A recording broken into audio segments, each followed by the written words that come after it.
Steve.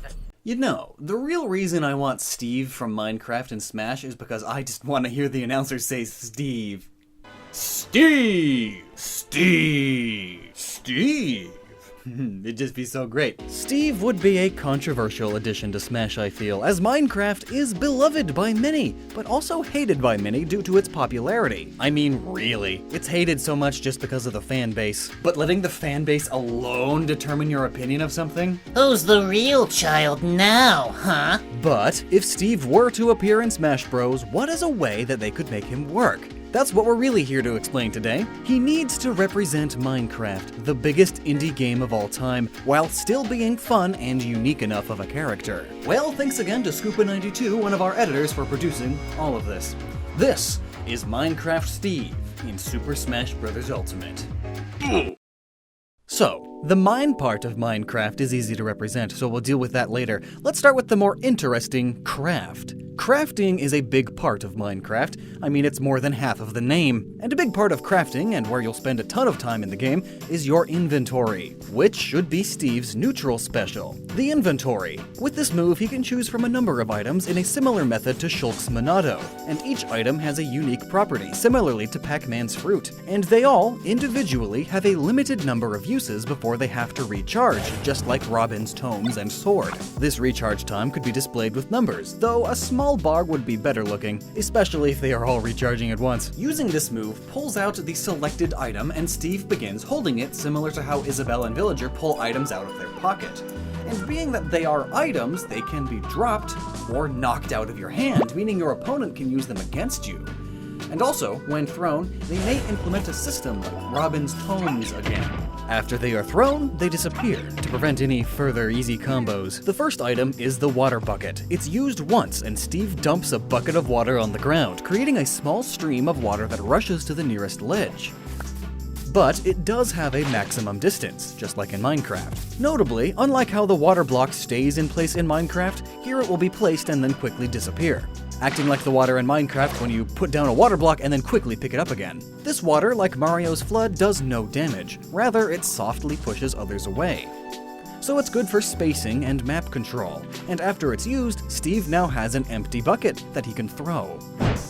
Steve's second item is Flint and Steel. He pulls it out and then gets its attack, in which he creates a small fire right in front of him. It functions similarly to Ness's PK Fire and Robin's Arc Fire, though perhaps its range and damage are significantly reduced, but it lasts a bit longer. But also, Steve can be mildly hurt by it as well, and he can use this attack twice before the item breaks. Item number 3, Steve gets 5 snowballs, the simplest of the items. They don't do much damage, but they can be thrown quickly. Item number 4, an apple, obviously a healing item. It takes nearly 2 seconds to eat and has a really long recharge time, but doing so heals a small bit of HP. Enough to where it's worth doing, but not enough to where it's overpowered. Clearly some balancing experiments need to happen, and that goes with all of these items really, different recharge times. And the final item is the Ender Pearl, the teleportation item. Throwing it causes you to teleport to wherever it lands. Even if it hits an opponent, you teleport right to them. Clearly, it's good for horizontal recovery then, if you can throw it just right. And it'd have pretty good combo or spacing potential. If you pretend Mewtwo here is Steve and the nut is the eye, it'd have timing similar to what's shown. So it is still punishable, not too overpowered. Maybe after throwing this eye, it's grabbable by your enemies, and they can use it. No, throwing it off of the edge won't kill you instantly or anything. It just doesn't do anything. Now, because of its combo potential and use for an emergency recovery, it would likely have the longest recharge time of all. Moving on to other moves now, for an up special recovery move, Steve could use a fishing rod, acting similar to Isabelle's fishing rod, but in a more vertical direction, perhaps like Ivysaur's up special, a tether recovery. But wait! Every other third-party mascot character summoned something for their up special. Sonic, Mega Man, Pac-Man, even Crash Bandicoot potentially. So to stick with this trend, how about Steve summons a slime block? Steve places a slime block directly beneath him, which bounces him upwards, and it remains there for some time so others can use it too, just like the rest of them. For a down special, we have Place Block. Steve would not properly represent Minecraft without the ability to place blocks, so he places dirt blocks, though there is a maximum of 3 on screen at a time. Holding down B makes this square appear in front of him, and you can tilt the stick to choose a side to place the block, or even directly beneath you. And just tapping down B puts it directly in front of you. And if you're on a stage with a wall, you can attach them to walls too. Though a lot needs to be considered when designing this ability, it shouldn't be able to prevent grabbing onto ledges if placed on one. And if placed, say, just 3 blocks off the stage, you should still be able to grab onto the end of these blocks, essentially just extending the stage. This is to prevent it from becoming an easy, now you can't recover ever kind of thing. You know? Also, blocks can be destroyed. Steve can just pick them up with down B again, and other characters can attack them, and being dirt, they should have a very low amount of health. They should also take damage when a character gets launched into them and bounces off of them, kind of like the signs in the Street Fighter stage. So what's the point of the blocks then? Well, stage control, again. You can control which way your water flows, for instance. Or you can make your own temporary wall, either for defense, or for using it in a later combo, bouncing your enemy off of it. Also, it just messes with the stage, making things complicated and fun. For a side special, since so far he's kinda complicated, let's make his side special simple. How about it's just his bow and arrow, acting similar to Toon Link's bow and arrow, only the arrows are a bit slower. You don't want too complex of a character after all. Now for the normal attacks. The standard jab is easy. Mining, diamond pickaxe, or diamond sword, or both. Perhaps a 4-hit combo, 3 with the pickaxe, and 1 finisher hit with the sword at the end. And they gotta make the mining sound. Steve's tilt will also just be the diamond sword. I mean, what weapon in Minecraft is more iconic? The main problem, however, is that this is how you use a sword in Minecraft. So, let's get creative, by which I mean, let's just pull from other characters. Up tilt is the same as Toon Link's, like this. Down tilt is a poke, like Marth and Roy and Lucina and Crom, and it'd be like this, a simple, low poke with a sword. Forward tilt is the classic Minecraft swing. It's short, it's weak, but at least it causes this little flinch and is quick. Now, for his smash attacks, let's differentiate them enough from his tilts. Rather than the diamond sword, let's have him use golden tools. Up smash, an upward thrust of the golden pickaxe. Down smash. Literally, villagers down smash, the golden shovel, only Steve just does it in one direction. Side smash, golden axe swing, acting like the first hit of Link's side smash, a simple, strong slash. For his aerial attacks, let's continue this trend. He should use the same tools for each direction, though to further differentiate the air attacks from the tilts and smashes, let's make them out of a different material again, like iron. Up air, a quick swing of the pickaxe. Down air, shovel, acting like young Link's down air. Forward air, again, is a simple swing of the axe. Back air though, let's integrate the iron hoe. How about he swings it around like Schultz neutral air, but backwards? And for his neutral air, he can use his trusty diamond sword once again. He does the classic Minecraft attack animation, but while spinning, like Ness's neutral air, but slower. And for the dash attack, he runs and strikes the ground with his hoe, since the hoe is missing out on being a smash attack.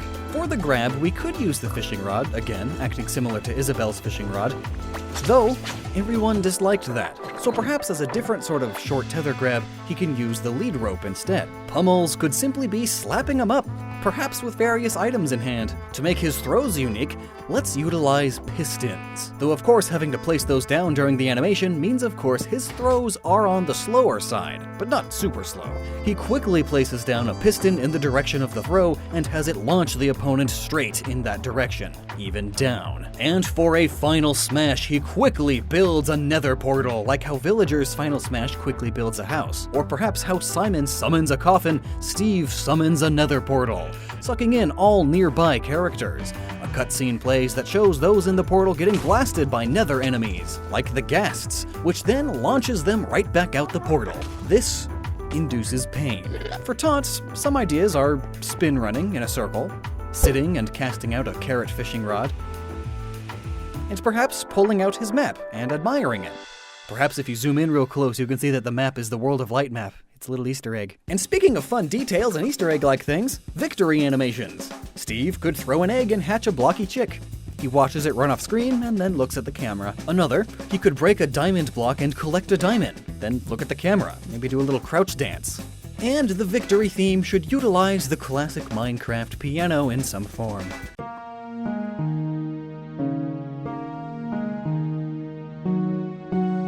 For the battle entry animation, he could pop out of a chest and then break the chest and collect it. Or he could ride in on a minecart whose tracks then disappear. The carrot fishing rod pig thing would work too. For alternate colors, this is easy. Just pull from the default Minecraft skins. Maybe make a unique Smash Bros. One, and I could see Steve getting the Olimar Alf treatment with Alex, at which point their outfits should match. So, overall, Steve would be a complex Pac-Man cross-villager with some Link attributes, and I think that would work well for representing Minecraft. They could even add in a Creeper Assist trophy. It'd just be Voltorb, except it walks around. Yeah, and the Minecraft stage could either be just like the Mario Maker stage, but in a cave, so there's high walls, or little walls, but also a ceiling, and so you can mainly only die from the sides. Or perhaps all the blocks are destructible, and as you attack and get launched into the blocks, they break. When enough break, they all break, and the screen moves down to the next level of the stage. And it's just a differently randomly generated area. It's super gimmicky, but I think that would be a ton of fun. The big question, though, is how would he be animated? How would Steve be animated? Because I doubt the arms and legs would remain as solid, unmoving, super long rectangular cubes, though that would be the most accurate thing. But I sure as heck would not want the arms to bend like they do in many Minecraft animations, where they are just still straight corners everywhere, but they bend willy-nilly. Ugh. Like olive oil from Popeye, but a cube. But thankfully, Minecraft Story Mode has some decent arm animations. They do curve, but it's more sudden and just at the joints. It doesn't look gross. And even in Story Mode, many of the animations keep the arms mostly straight, only bending when they really need to. It's a good balance, I feel. Steve, I feel, believe it or not, is an inevitable character. Maybe not Smash Ultimate DLC, but eventually in Smash for sure. He represents an entire genre, an entire era of gaming, and is even from the biggest indie game of all time, which simultaneously is one of the biggest video games of all time, period. And while Shantae, Shovel Knight, and Super Meat Boy are cool, they don't have the marketing pull or deservitude that Steve has as the first indie fighter in Smash. And while its hype has died down overall, Minecraft still is super selling well. Not just regular selling well, super selling well. And it's remaining highly popular. Plus, it defines a generation. In a way, it's Gen Z's Super Mario Bros. On NES. It's the one game almost all of them have played, or at the very least have watched someone else play. It's massively important. And plus, Microsoft and Nintendo's relationship has been really blossoming these last few years. So again, I don't think it's a question of if Steve is getting into Smash Bros. It's a question of when. Smash Ultimate DLC? Maybe they could introduce the stage builder again upon Steve's reveal, and the stage builder has a Minecraft skin. Or maybe they'll just wait for a later Smash Bros. Game. Who knows, really? We're just here for fun speculation. So what are your thoughts, and how would you make these design ideas for Steve better? Let me know down below, and until next time, please remember to never stop using your noggin. Oh, also, next time we'll talk about a just completely never ever character, meaning absolutely zero chance he'll get in at any point in the next 1,000 years. It's gonna be Goku. Because you people want Smash to die, I guess.